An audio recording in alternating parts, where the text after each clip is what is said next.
Jet set बीज में आपको स्वागत करता हूं। आज का टॉपिक में मैं आपको एक्सपोर्ट के बारे में बताऊंगा, अफ्रीका एक्सपोर्ट के बारे में। तो अफ्रीका के ऊपर काफ़ी सारे वीडियो पहले बन चुकी है। मैं आने वाले दिनों में अफ्रीका के ऊपर 1 बाय 1 एक एक कंट्री के ऊपर वीडियोज लाऊंगा। आज का टॉपिक में 10 प्रोडक्ट के ऊपर बात करूँगा, 10 प्रोडक्ट्स। जो 10 प्रोडक्ट्स का इंडिया ज़्यादा से ज़्यादा अफ्रीकन कंट्रीज़ को एक्सपोर्ट कर रहा है। ये 10 प्रोडक्ट्स का काफ़ी डिमांड है अफ्रीकन कंट्रीज़ में और लो कंपटीशन है, कंपटीशन काफ़ी लो है। तो आप इन 10 प्रोडक्ट को, ये 10 प्रोडक्ट को जो बता रहा हूँ, इसके ऊपर कंसंट्रेट करके अफ्रीका को एक्सपोर्ट करने के लिए कोशिश करिए। ये जो 10 प्रोडक्ट बताऊंगा, ये जो 10 प्रोडक्ट आते हैं, आपका मेडिसिन हेल्थ केयर प्रोडक्ट हो गया, सीरियल्स हो गया, प्रोसेस फूड्स हो गया, ऑटोमोबाइल्स हो गया। तो ये बहुत सारे प्रोडक्ट के ऊपर मैं 1 बाय 1 बताऊँगा। तो अफ्रीका का जो मिडिल क्लास राइज हो रहा है, वहाँ का जो लोगों का पास जो परचेसिंग पावर बढ़ रहा है। अफ्रीका का जो डायस्पोरा, अलग अलग देश में अफ्रीकन रहते थे, सेटल्ड हुए थे, अभी धीरे धीरे अफ्रीका में आकर इन्वेस्टमेंट करने लगे हैं। अफ्रीका का इकोनॉमी चेंज हो रहा है, धीरे धीरे आगे अफ्रीका बढ़ रहा है। तो नेक्स्ट 25-30 साल तक अफ्रीका ज़्यादा से ज़्यादा इंपोर्ट करने वाला है, भारत से, चाइना से, अलग अलग कंट्री से। तो ज़्यादा करके मैं जो 10 प्रोडक्ट का नाम बता रहा हूँ, ये प्रोडक्ट के ऊपर लो कंपटीशन है और अफ्रीका ज़्यादा से ज़्यादा इंडिया से ही इन्हीं प्रोडक्ट को इंपोर्ट कर रहा है, चाइना से ज़्यादा नहीं कर रहा है। क्योंकि चाइना के पास इन जो प्रोडक्ट का बोल रहा हूँ, इसके ज़्यादा चाइना एक्सपोर्ट नहीं कर पा रहे। बिकॉज मैं लास्ट टाइम बताया था, चाइना में उनका डोमेस्टिकली प्रॉब्लम चल रहा है। वहाँ का गवर्नमेंट में जो बैंकिंग सिस्टम काफ़ी जो लोन अभी बंद करना स्टार्ट किया है, क्योंकि वहाँ काफ़ी सारे कंपनी एक्सपोर्ट नहीं कर पा रहे ग्लोबली जो पॉलिटिकल प्रॉब्लम की वजह से। इसलिए वहाँ का बैंकिंग सिस्टम काफ़ी स्ट्रिक्ट हो चुका है और चाइना टू अफ्रीका लंबा लॉजिस्टिक कॉस्ट है, इंडिया नज़दीक है। इसीलिए अफ्रीकन इम्पोर्टर्स कोशिश कर रहे हैं ज़्यादा से ज़्यादा प्रोडक्ट को इंडिया से इंपोर्ट करने के लिए। ठीक है, तो आइए मैं आपको लिस्ट करके 1 बाय 1 बता रहा हूँ। क्योंकि 2024 में $40 बिलियन टू $45 बिलियन ये इंक्रीज हुआ है, ये जो 10 प्रोडक्ट के ऊपर। ठीक है, तो मैं आपको 1 बाय 1 बता रहा हूँ क्या क्या प्रोडक्ट के ऊपर आपको ध्यान देना चाहिए, आप लिख लीजिए। फर्स्ट हो गया pharmaceutical product, medicine. India top country है जो अफ्रीका को एक्सपोर्ट कर रहा है मेडिसिन। 4 बिलियन डॉलर का एक्सपोर्ट हो चुका है 2023-24 में।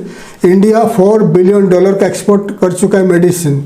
ठीक है, गवर्नमेंट का जो गवर्नमेंट एंड तो मेडिसिन में क्या क्या आपको एक्सपोर्ट करना है, जेनरिक टैबलेट्स एंड कैप्सूल्स में antibiotics, anti malaria, anti diabetics, BP medicine and pain killers. ये जेनरिक टैबलेट्स एंड कैप्सूल्स में ये काफ़ी डिमांड है। ओटीसी प्रोडक्ट्स में multivitamins, cough syrups and antacids, basic pain relief gels and antiseptic creams. ये जो medicine बता रहा हूँ, ये काफ़ी डिमांड है अफ्रीकन कंट्रीज़ में। और कौन से कंट्रीज़ में डिमांड है?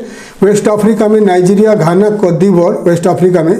ईस्ट अफ्रीका में Kenya, Tanzania, Uganda, Ethiopia. South African country में south Africa, Zambia, Zimbabwe.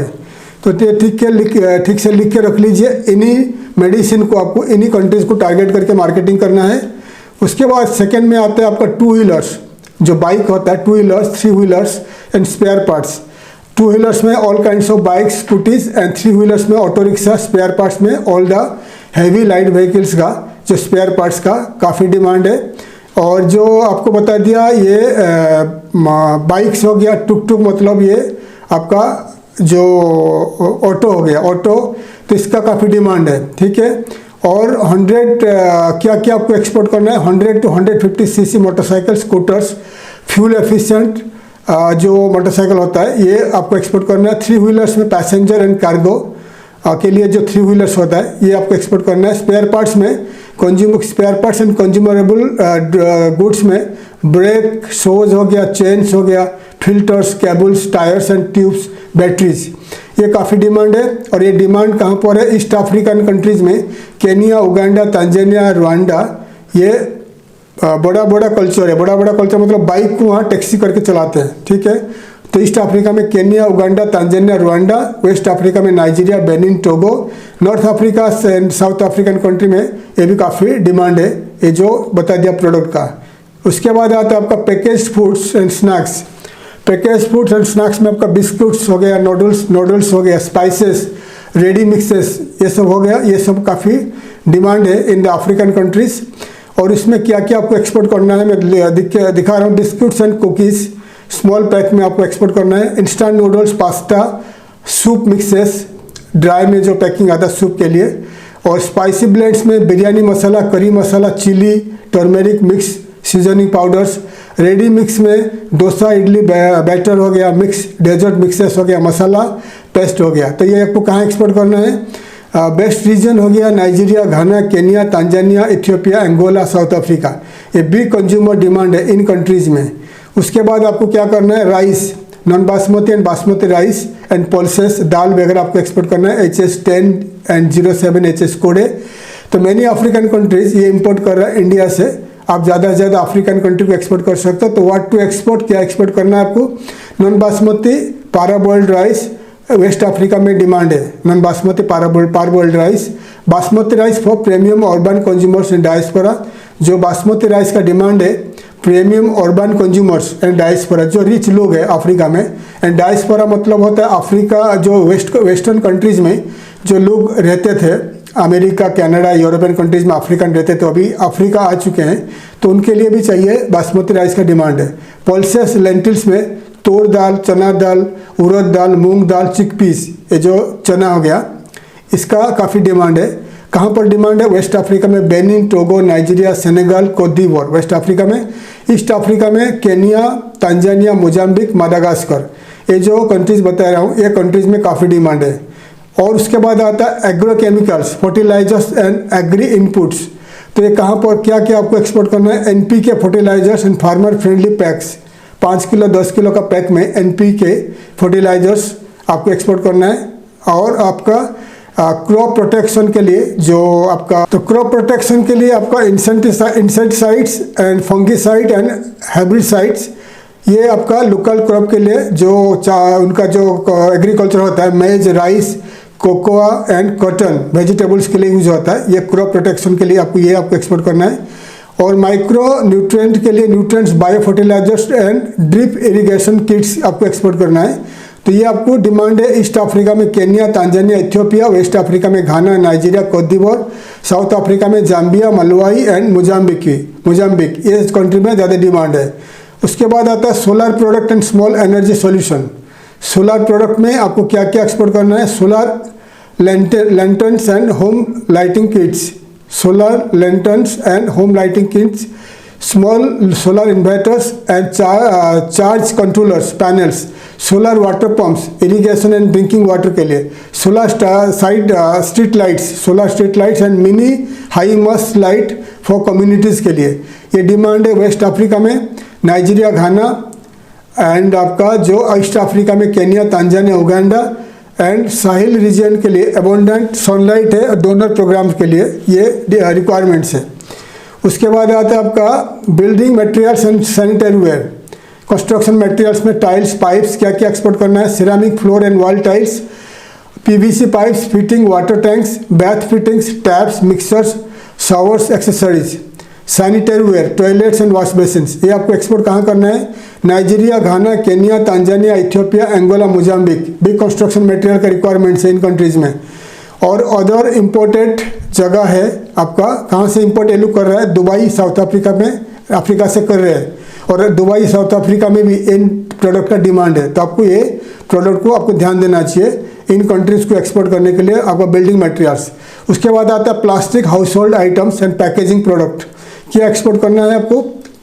Buckets, जो बाल्टी हो गया प्लास्टिक में एंड स्टील में, buckets, basins and storage boxes, chairs and stools, plastic crates and agriculture and logistics, food containers, jars, bottles, caps and perfumes and आपका simple जो आपका home product में क्लॉथ हैंगर हो गया, बास्केट्स, ऑर्गेनाइजर्स, ये वगैरह आपको एक्सपोर्ट करना है।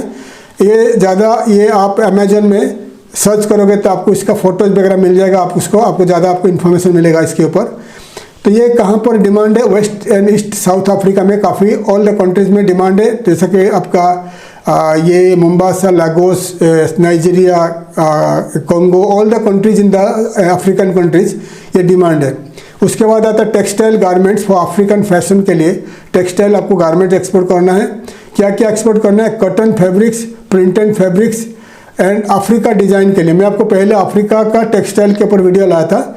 अफ्रीका का जो Africa adapted African designs, bold colours हो गया, वेक्स स्टाइल प्रिंट्स हो गया अफ्रीका का, ठीक है। रेडीमेड गारमेंट्स में T shirt, shirts, dresses, children wear and school uniforms. And sarongs में सारंग्स कैप्स हो गया एंड हैंड कैप्स हो गया, रीजनल स्पेसिफिक पैटर्न हो गया, ये सब आपको एक्सपोर्ट करना है। वेस्ट अफ्रीका में कहाँ करना है? Nigeria, Ghana and Senegal. East Africa में Kenya, Tanzania, Ethiopia. North Africa में इजिप्ट, मोरक्को, ये सब कंट्रीज़ में काफ़ी डिमांड है इंडियन टेक्सटाइल गारमेंट्स का। उसके बाद आता है आपका लास्ट में herbal, Ayurvedic, personal care and cosmetic product. क्या क्या एक्सपोर्ट करना है? Herbal soap, face washes, shampoos, hair oils, skin creams and aloe vera, neem, turmeric, sandal. Men grooming के लिए आपका shaving creams and beard oils and after shaves, ये आपको एक्सपोर्ट करना है। तो ये डिमांड कहाँ पर है? All over African countries, also urban centres like Lagos, Accra, Nairobi, Dar es Salaam, Johannesburg, Kampala, Addis Ababa, ये सब जो सिटीज़ है यहाँ पर काफ़ी डिमांड है। लेगोस हो गया नाइजीरिया में, एक्रा हो गया घाना में, नैरोबी हो गया केन्या में, दार एस सलाम हो गया आपका तंजानिया में, जोहान्सबर्ग हो गया साउथ अफ्रीका में, कंपाला उगांडा में, अदिस अबाबा इथियोपिया में, ये सब एरिया में काफ़ी डिमांड है।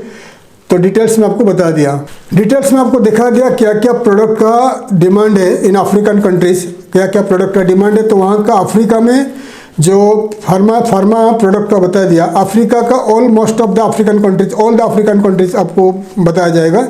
साउथ अफ्रीका से लेकर आपका पूरा north Africa, west east African countries में गवर्नमेंट एंड एनजीओ ज़्यादा से ज़्यादा जो चीप मेडिसिन को सोर्स करना चाहते हैं, क्योंकि अफ्रीका में जो वर्ल्ड ट्रेड ऑर्गेनाइजेशन है, WHO, World Trade Organisation under में जितने सारे एनजीओ काम करते हैं एंड गवर्नमेंट काम करते हैं, तो उनको चीप मेडिसिन चाहिए जो मलेरिया के लिए एंड आपका जो बहुत सारे जो बता दिया मेडिसिन, इसके लिए अफ्रीका में जो गरीब लोगों के लिए गवर्नमेंट एंड वहाँ का जो WHO इन्वेस्टमेंट करता है। तो ज़्यादा से ज़्यादा चीप मेडिसिन उनको चाहिए, और चीप मेडिसिन इंडिया ही मैन्युफैक्चरिंग करता है और कर पाएगा।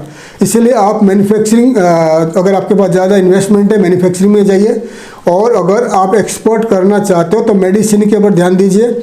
जो जो मेडिसिन बता दिया, इन्हीं मेडिसिन को सोर्स करके आप ज़्यादा से ज़्यादा अफ्रीकन कंट्री को एक्सपोर्ट करने के लिए कोशिश करिए। ऑल्सो प्रोसेसिंग फूड्स में जैसा बिस्किट्स बता दिया, सूप बता दिया, सूप पैकेट बता दिया, all kinds of process food बता दिया, सब डिमांड है इन अफ्रीकन कंट्रीज। अभी भी आप अफ्रीकन कंट्रीज में जाओगे, मोस्ट ऑफ द कंट्रीज में इंडिया का पार्ले जी बिस्किट्स का काफ़ी डिमांड है, ठीक है। पार्ले जी बिस्किट जैसा ही ऐसा ही बिस्किट्स आपको बना के 10 रुपया में इंडिया में मिलता है। तो ज़्यादा से ज़्यादा सस्ता में अगर अफ्रीकन कंट्रीज में आप एक्सपोर्ट कर पाओगे तो आप बिस्किट्स एक्सपोर्ट कर नहीं पाओगे, इतने सारे ज़्यादा बिस्किट्स वहाँ डिमांड है इन अफ्रीकन कंट्रीज में। ऑल्सो सूप्स हो गया, सॉसेस हो गया, ऑल काइंड ऑफ जो पैक्ड चिकन का प्रोडक्ट हो गया, तो काफ़ी सारे डिमांड है इन अफ्रीकन कंट्रीज़ में।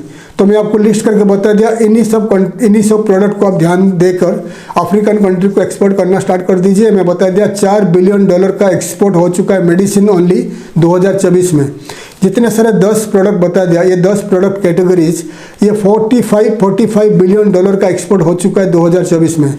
ज़्यादा से ज़्यादा ये जो प्रोडक्ट्स है यूरोपियन कंट्रीज़ में ज़्यादा महंगा है, और चाइना ये एक्सपोर्ट नहीं कर पाएगा। चाइना ओनली जो ऑटो पार्ट्स को छोड़कर जितना प्रोडक्ट मैं बता दिया, चाइना एक्सपोर्ट नहीं कर पाएगा। इसलिए आप इन्हीं प्रोडक्ट को ध्यान देकर ओनली अफ्रीकन कंट्रीज़ को ध्यान दीजिए। अफ्रीकन कंट्रीज से आपको ज़्यादा से ज़्यादा एक्सपोर्ट मिलने वाला है। अफ्रीका में 54 कंट्रीज़ है, और 54 कंट्रीज़ के बीच में कोई भी समुंदर नहीं है। अगर आप खुद अकेले मार्केटिंग करोगे, one country by one country another country, आप ट्रैवल करोगे बाय रोड, मार्केटिंग करते जाओगे और ज़्यादा से ज़्यादा आप एक्सपोर्ट कर पाओगे भारत से। डिटेल्स में बता दिया। नेक्स्ट टॉपिक में मैं आपको वन बाय वन कंट्री के ऊपर, अफ्रीकन कंट्री के ऊपर वीडियोज़ लाऊंगा।